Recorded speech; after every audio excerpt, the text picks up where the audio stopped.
Hi, everybody. I'm thrilled to present the City Biz audience with a great interview today. Shia Levitt, she's the director of a program called News Ambassadors that is doing very helpful work for our democracy nowadays, and she'll fill us in on it. Shia has a remarkable history in journalism. Um, She's been a reporter for many years. She's taught at many colleges across the country. And I really don't want to take too much time going through her entire background, except she has taught radio reporting and storytelling at Brooklyn College, and has done a lot of broadcast work with radio stations across the country. But rather than spend a half hour going through her incredible accomplishments, I'd rather get into the nuts and bolts of a great conversation. So, Shia, welcome. I'm so glad to have you today. Thank you so much. I guess the first place to start, and I guess I should disclose something, Shia started a new program called News Ambassadors, and it is a program of the Bridge Alliance Education Fund that I am chairman of the board of. So I just wanted to make that disclosure.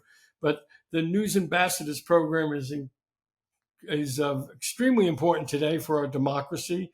And Shia, why don't you just tell us a little about the program, the goals, and your aspirations for News Ambassadors? Yes, thank you, David. Thank you for that introduction. News Ambassadors Project is doing several things. It's a multifaceted project. Part of our aim is to help sort of public radio stations, journalism schools, and local media sort of ecosystems, I guess you'd call them, level up in their coverage of communities and local news. We want to help enlist college journalism students to fill gaps in coverage of underreported communities and topics in areas across the country.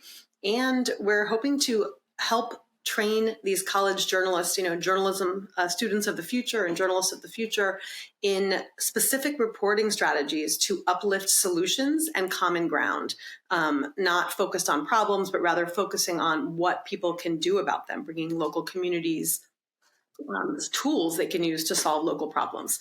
And the other aspect of it is sort of looking at depolarization. And what we do is we pair each journalism school that we work with. We aim to pair each one with a counterpart school journalism class in another dissimilar part of the country, demographically, politically, et cetera. And they collaborate with each other as they work on each of their local stories. And we try to surface the strongest ones from each class that get shared with local public radio stations to help them fill gaps in coverage. So the strongest two we try to air back to back in both locations, in addition to airing a lot of solo pieces that are uplifting solutions and common ground. And how many students do you have, and how many broadcast affiliates are working with you, and how did you go about finding all these people and putting it all together? Well, right now we have about 100, a little more than 100 students. About 40 of them are with our core partners that are the radio stations and schools that are 4 stations paired with 4 schools in Georgia, New York, Connecticut, California, and Missouri. And those are our core partners where they're doing engagement work, really asking the targeted community that's been underreported about what kind of news, what kind of information they need. What are the gaps in the coverage? What are some pressing challenges they're dealing with that they haven't found solutions for yet locally? And so that is helping to inform the reporting along with these specific journalism strategies we're doing. In terms of how we find our journalism school partners, we really are looking at focusing this project in audio. So it's really looking at what schools have audio journalism programs, audio journalism professors, as opposed to just radio or just journalism, having the two combined. There are print folks and could be data journalists or other visual media journalists joining as well, but it's really adaptable in terms of who each cohort brings on as help, as other collaborators. But we're really focusing our main liaison person is really an audio journalism person at each of the outlets. I'll say that real quick. We, in addition to the 4 main partners that I just described, so that's KBIA in Missouri with University of Missouri, WUGA in Georgia, with University of Georgia, which also is a solutions journalism hub, WSHU in Long Island with Stony Brook University, and KALW in San Francisco with their Audio Academy in-house audio training program. In addition to those four main partners, we also have brought on several what we're calling on-deck partners. So these are stations or often journalism schools that maybe aren't yet ready to commit to all the different aspects of the project, but they want to kind of test the waters, try out the solutions journalism and sort of conflict mediation or depolarization type of journalism strategy stuff that we offer. And we still have gotten some of those pieces aired as well. So those partners include Columbia Journalism School, Morehouse College in Atlanta, Montclair State University in New Jersey, ASU, Arizona State in Arizona, and University of Nevada, Reno with KUNR Radio. Oh, and with Montclair State is WMSC. But what I love about the program is that obviously our democracy depends on young people embracing, understanding the complexities of democracy and helping make it work. Democracy is not a spectator sport, and we need more students involved.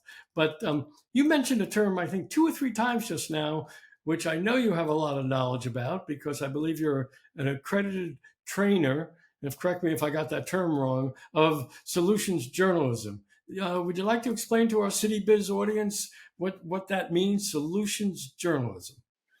Sure. Solutions journalism, and some folks have been doing kind of similar things all along, but the idea is, a lot of journalism is focused on problems. A lot of it's focused on sort of negative sort of scandals or corruption or, catastrophes. And a lot of people are starting to tune news out because it leaves us feeling depressed, demoralized, powerless, and overwhelmed, right? But there is another way. And the idea is that we could, instead of being investigators of problems, try to investigate solutions. How are other people in other places, responding to similar problems we may face, and what can we learn from those successes or failures? So a solutions journalism story doesn't have to be, this place solved homelessness, let's do what they did. Like, it's not going to be a silver bullet. We're not trying to have hero worship or a lot of things that people, are like imposter solution stories. It's not just a feel good fluff piece.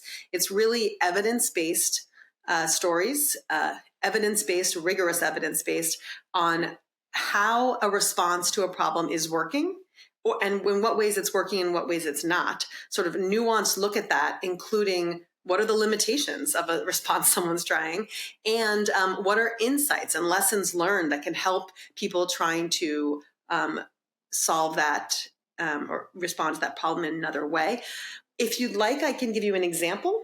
Sure, fire away. So an example of a possible solution story there, and I hope I don't get any of the details wrong in this, but Hoboken, New Jersey, like many other places, has tried to implement what's called Vision Zero. Vision Zero is the idea of let's make some changes aimed at reducing the level of traffic deaths, trying to get it to be zero traffic deaths in a place. So we have a student in Reno, Nevada, who was talking about high levels of traffic deaths, high traffic death incidents near where he's doing his reporting. And he is looking at, well, what can we learn from the successes or failures of other places that have tried to do similar things? So WNYC has reported on this as well, but Hoboken implemented a bunch of changes in, I think, 2017 for their Vision Zero project program. And they raised the crosswalks, they lowered the speed limits, and then they daylighted the curb, which means that taking the space away from the cars that are right at the intersection, so that when you're coming down the street, you have a little bit more visibility and lead time to brake when you see the oncoming traffic that's maybe going, crossing your street. So they made a bunch of changes in 2017, and in 2018, they had no traffic deaths. And they've, again, had no traffic deaths year after year since then. And so it doesn't mean that what we're saying is everyone should do exactly what Hoboken did, because it might not just be the rules. It also could be they partnered with, local environmental groups to get, eco planters there, something to block the cars so that it wouldn't double park or temporarily park in those safe spaces. But looking at what was the local buy-in, what was the outreach in different languages, and in what ways was it helpful, and what ways did it not, so that each other city like Reno won't have to reinvent the wheel completely in going through the same successes and failures. How can we learn from what's already been done? Yeah. Well, you mentioned something else. You used another term, which is sorely lacking in our politicians these days. You were speaking about solutions journalism and that the importance of getting into the nuances. You know, everything's not simple; it's complicated. And related to that, that's my natural segue into something I know you have a lot of knowledge about as a fellow for uh, a fascinating concept called I believe it's complicating the narrative. Could you tell us a little about that and how that fits in with your program? Yeah, I'm a 2023 to 2024 Complicating the Narratives Fellow with Solutions Journalism Network. So Solutions Journalism Network came up with these 4 pillars of how to do a solutions journalism story. They have teaching tools, they have handouts and guides, all sorts of awesome stuff at solutionsjournalism.org is their website. And so they also have another methodology that they are helping to teach and accredit trainers for it called Complicating the Narratives.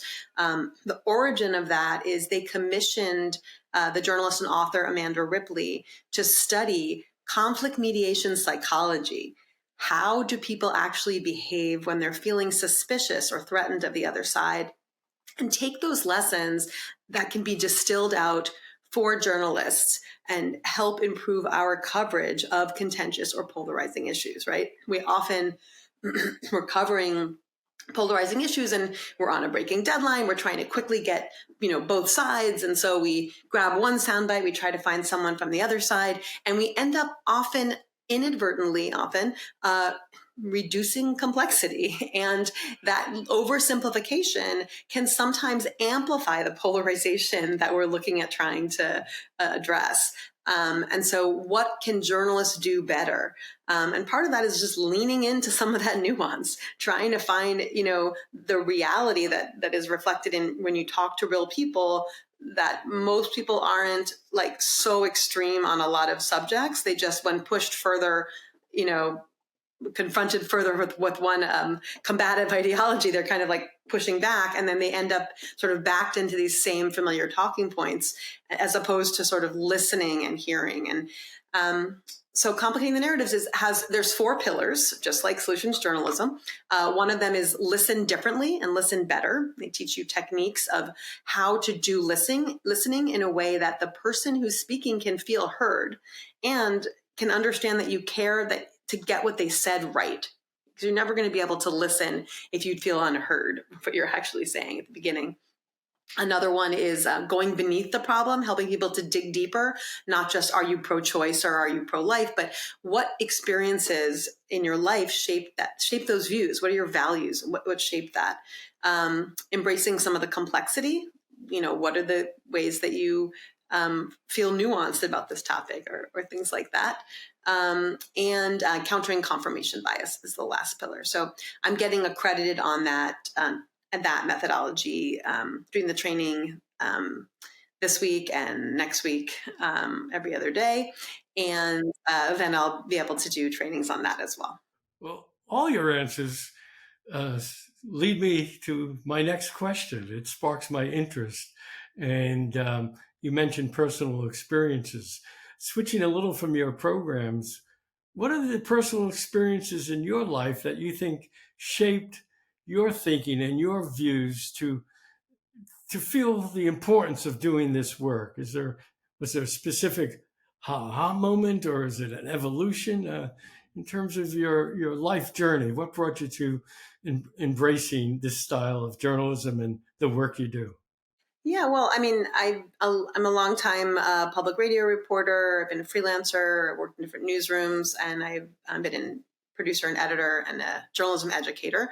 And then on the side, I've also done a lot of civic engagement television work with Digital Citizen and Internews Interactive and other organizations, including a PBS TV show Vis-a-Vis and other things where we used television with Link TV as well, where we used television and two-way interactive video cameras to sort of do dialogue between people who wouldn't otherwise get to talk to each other.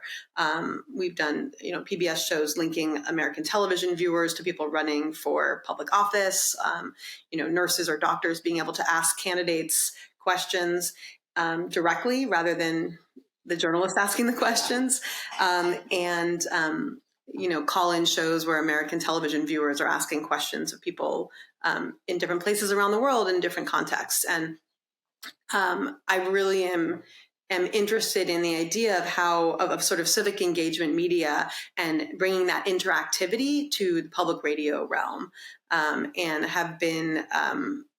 As I think about public radio, everyone is, people are really trying hard to work on in across many parts of journalism, trust building and being community responsive and things like that. But the other sort of methodology that we're bringing in is we have a lot of guidance from Harkin and Trusting News, Solutions Journalism Network, at really trying to help bring that engagement journalism and that community responsive journalism angle into the work, and really having, asking people what they need, asking what their questions are, and then using those to inform our reporting. So that's sort of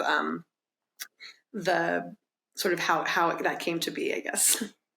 Well, I've had the rare pleasure of watching you in action, and the potential of everything you're doing with News Ambassadors is exciting to me and exciting to our country. We're running out of time. Let me ask you one question you might reflect on. If your program becomes everything you dream of, and in 3 years it's practiced across hundreds of communities across the United States, how is that going to impact Americans' everyday lives? How is it going to impact our democracy? I mean, what's your big vision for what this type of journalism can mean for our country? Yeah, I mean, I think that that for our project, we're really trying to help enlist student reporters to help fill some of these gaps, because a lot of public radio stations, some of them are really small. They're stretched thin with staffs and with very, very little staff. And we're having some of them partner with local print or magazine or online papers. So the idea of folks working together, journalists collaborating to work on this engagement and then benefiting the communities that they're all trying to serve better, that's really exciting to me. We're having working on having a cohort in Illinois that's focused on Hispanic serving institutions, and we're doing that in partnership with Latino News Network, hoping to do that for this fall. And we're looking at putting together a Texas cohort in partnership with the Texas Center for Community Journalism. Apologies.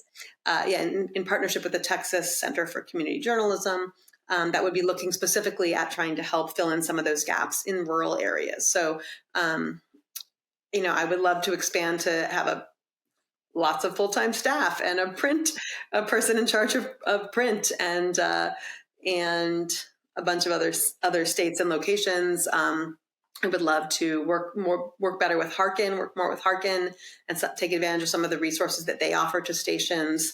And I would love to be able to have a higher number of mentorship hours for students, so that they can have, meet with real professionals, in radio or in other parts of their community, to give feedback on solutions journalism stories, so that there's a higher number and quality of those stories as they get finished. Because we really are only sharing the top ones with our, news partners. And we've already had several air in a bunch of states, and we're just not done even yet. Doing has enormous potential. Thank you so much for sharing your views with CityBiz. I have a feeling if we do this interview in 2 years, we're going to be able to tell some remarkable stories of your progress. So thank you, Shia. And everybody make sure to listen to this interview and tell all your friends about the incredible work that Shia is doing with News Ambassadors. Thank you so much, Shia. Thank you so much. And I'll just add that if they want to sign up for our newsletter, it's on www.newsambassadors.org, and they can click on the top, just sign up, put their email address to sign up to be, get us kept in the loop. Great. Thank you. All righty. Take care. Thank you so much. Bye-bye.